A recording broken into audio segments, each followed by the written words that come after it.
మనకు చెప్తారు. రైట్.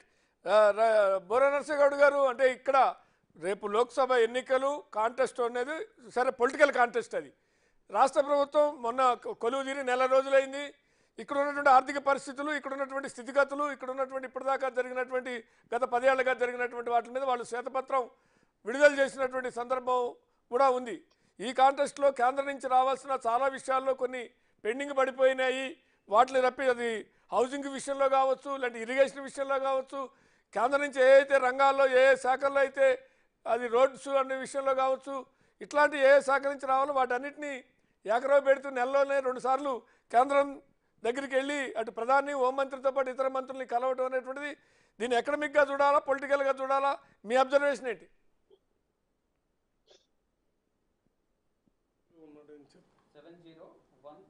మీ యొక్క వాక్యాన్నే ఇది రియల్ పొలిటికల్ డైవర్షన్ మీటింగా లేదా నిజంగా నిధుల కొరకు 2 రకాలుగా చూడవచ్చు. ఎందుకంటే ఇప్పుడు రవీంద్ర రెడ్డి గారు ముఖ్యమంత్రి గారు ఏమన్నారు, నేను ఇక్కడ లంక బిందెలు ఉంటాయని వస్తే ఇక్కడ అన్ని ఖాళీ బిందెలు ఉన్నాయని. ఖాళీ బిందెలు ఉన్నాయని అందరికీ తెలుసు కదా, ఎలక్షన్ ముందరనే అందరికి తెలుసు. విపరీతమైనటువంటి 6 లక్షల కోట్ల అప్పు చేశారు, 5 లక్షల కోట్ల అప్పు చేశారు, రాష్ట్రాన్ని అప్పుల కుప్పగా మార్చారు అనే ఆరోపణ మనం అందరం చేశాం కదా. కొత్తగా శ్వేతపత్రం విడుదల చేసేది కొత్త అంటే అందులో దాగి ఉన్నటువంటి మనకు తెలియనటువంటి అంశాలు కొత్తగా శ్వేతపత్రం ద్వారా వచ్చింది ఏం లేదు. ఎందుకంటే మన తెలంగాణ ప్రజలందరికీ తెలుసు. నేను అందుకనే నా ప్రెస్ మీట్లో చెప్పాను, మనకి కాంగ్రెస్ ప్రభుత్వం కొత్తగా వచ్చింది, సరే దాన్ని ఇప్పుడే మేము అనదలుచుకోలేదు. వారు శ్వేతపత్రం ఇచ్చారు, ఎందుకంటే వాళ్ళు ఏం చేసింది లేదు కాబట్టి. అదేవిధంగా మన అక్కడ బీఆర్ఎస్ ప్రభుత్వం కూడా అది పార్టీ కూడా ఒక శ్వేతపత్రం ఏముందండి, స్వెట్టపత్రం అంటే కష్టపడి 10 ఏళ్లలో వాళ్ళు 6,32,000 కోట్లు అప్పు చేయటం జరిగింది. కష్టపడి రంగరించి మేధో సంపత్తిని అంతా కూర్చి 6,32,000 కోట్లు అప్పు తెచ్చి మీరు అప్పులు చెప్తున్నారు. చూపెట్ట మరి ఇప్పుడు ప్రగతి భవన్ 50 లక్షలు ఉందా ఎక్కడుందో చెప్తా. సెకండ్, బీజేపీ పార్టీ మేము చేశాము, అది మాది సంపద పత్రం అంటే గత 10 సంవత్సరాలుగా కేసీఆర్ గారు కానీ టీఆర్ఎస్ పార్టీ కానీ మంచిగా వ్యవహరించినప్పటికీ దాదాపు 9,36,000 కోట్ల రూపాయలు మనం తెలంగాణ రాష్ట్రంలో ఒక ఇన్ఫ్రాస్ట్రక్చర్ ఇన్వెస్ట్మెంట్ చేయడం జరిగింది. మీకు ఎగ్జాంపుల్ చెప్తా. ఫర్ ఎగ్జాంపుల్ జస్ట్ సింపుల్గా మన తెలంగాణ రాష్ట్రంలో 2014 ముందు 2,500 కిలోమీటర్ల జాతీయ రహదారులు ఉండే. 2014 తర్వాత 2,500 కిలోమీటర్ల కొత్త జాతీయ రహదారులు కంప్లీట్ అయినాయి. 2,500 కిలోమీటర్లు కొత్తవి కడుతున్నారు, అంటే లేడౌన్ చేస్తున్నారు. మీకు పివి గారు ఒక్కొక్క జాతీయ రహదారి కిలోమీటర్కు 20 నుంచి 30 కోట్ల రూపాయలు అవుతుంది. ఈవెన్ ఆ ఒక్క జాతీయ రహదారులు ఇన్వెస్ట్మెంట్ తీసుకుంటేనే మనకు 1,80,000 కోట్లు 2 లక్షల కోట్లు అవుతుంది. అంటే ఇవన్నీ ఏంటంటే టాక్టిక్గా. ఫర్ ఎగ్జాంపుల్ మీరు చూశారు, నేను గతంలో టీఆర్ఎస్ ఎంపీగా ఉంటుంది. ఉన్నప్పటికీ అపోజిషన్ పార్టీ ఎంపీగా ఉన్నప్పటికీ పుల్లారావు గారు చెప్పినట్లు వాళ్ళ బుజ్జగించి లాబింగ్ చేసి ఎయిమ్స్ తీసుకొచ్చాం. మనకు రీఆర్గనైజేషన్ యాక్ట్లో తెలంగాణకి ఎయిమ్స్ లేదు, పట్టుబట్టి తెచ్చాం. అదేవిధంగా కేంద్రీయ విద్యాలయం తీసుకొచ్చాం.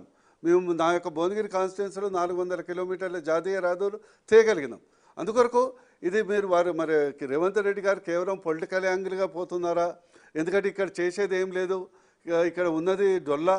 ఇక్కడ బడ్జెట్ జీతాలకి ఇవ్వటానికే లేదు, రైతు బంధుకు ఇంత డబ్బులు లేవు, కొత్త పథకాలు దేవుడెరుగు, ఉన్న పథకాలకే డబ్బులు లేవు కాబట్టి దానికి పోతారా?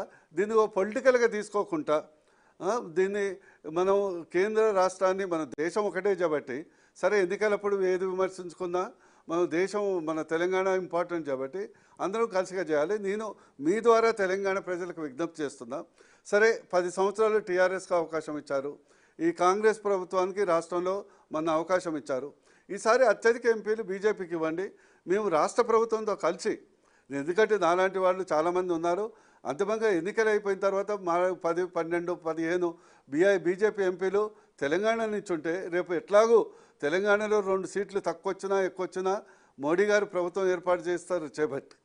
మనందరం కలిసి సరే అది పాలమూరు రంగారెడ్డి కానీ జాతీయ రహదారులు కానీ ఐఎం కానీ ఎన్ఐడి కానీ ఇన్స్టిట్యూషన్ ఆఫ్ ట్రాన్స్లేషన్ మెడిసిన్ కానీ లేకుంటే మన స్పీడ్ వేస్ కానీ ఎంఎంటీఎస్ కానీ మెట్రో కానీ ఇవన్నీ ఏంటంటే ఈ రాజ్యాంగబద్ధంగా ఉండేవి కావు. మీరు ఒకటి గుర్తుపెట్టుకోవాలి, రాజ్యాంగబద్ధంగా వచ్చే నిధులు ఆటోమేటిక్గా వస్తాయి, అందులో ఏం లాభం అక్కర్లేదు. For example 42% of the funds devolution అది రాజ్యాంగబద్ధంగా వస్తాయి. జిఎస్టీకి ఏదైతే మనకు చెల్లింపు రావాలో రాజ్యాంగబద్ధంగా వస్తాయి. దానికి ఎలాంటి మనకు ఏదైతే ఎన్ఆర్జీఎస్కు సంబంధించింది రాజ్యాంగబద్ధంగా వస్తాయి.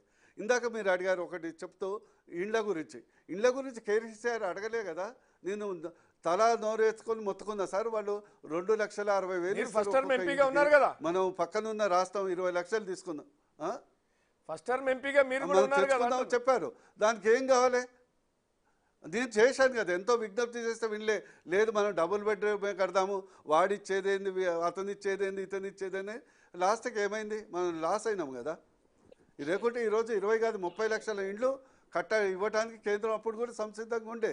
సాచురేషన్ మోడ్లో వాళ్ళకి చేయాలని మోడీ గారికి తపన. ఎందుకంటే వితిన్ బై 10 years సొంత ఇల్లు లేని కుటుంబం భారతదేశంలో ఉండొద్దని వారి యొక్క కోరిక. మనం లాబింగ్ చేసి తెచ్చుకోవాలి. దీని కూడా రేవంత్ రెడ్డి గారు విజ్ఞతతో ఆలోచించి పొలిటికల్గా కాకుండా నిజంగా చేస్తే మేము తెలంగాణ ప్రజలు విజ్ఞతతో ఆలోచించి బీజేపీకి ఎంపీలు అత్యధికంగా ఇస్తే అందరం కలిసి తెలంగాణ కొరకు అభివృద్ధి కొరకు కలిసి ఇక్కడ రాష్ట్రంలో వాళ్ళ ప్రభుత్వం ఉంది, వాళ్ళు చేసి ఉన్నటువంటి మంత్రులు, డిఫెన్స్ మినిస్టర్ కానీ ఇతర మన union public service commission chairman